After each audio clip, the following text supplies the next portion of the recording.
হচ্ছে প্রথম খেলা আমি চল যাব দক্ষিণ 24 পরগনা টাইগার ভার্সেস উত্তর পারপাটনা আমরা কজন।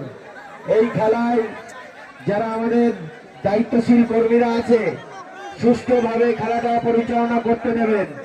প্রচুর মানুষ, হাজার হাজার মানুষ কিন্তু এখানে উপস্থিত হয়েছে। সকলকে অনুরোধ করছি দয়া করে আপনারা কেউ বিশৃঙ্খলা করবেন না। খেলাটা খুব সুন্দর একটা খেলা, সেজন্য আমরা যারা সবাই দেখতে পাই, আমরা যারা সবাই এই খেলাটা উপভোগ করতে পারি, সেজন্য আপনাদের কাছে সকলকে অনুরোধ করছি আপনারা আপনাদের জায়গায় বসে পড়েন। এত মানুষ আসবে আমরাও ভাবতে পারিনি, এত মানুষ এসছে, তার জন্য আমরা আমাদের এই কমিটির পক্ষ থেকে আন্তরিকভাবে ধন্যবাদ জানাই সবাইকে। এই কবাডি খেলা আপনারাও যে ভালো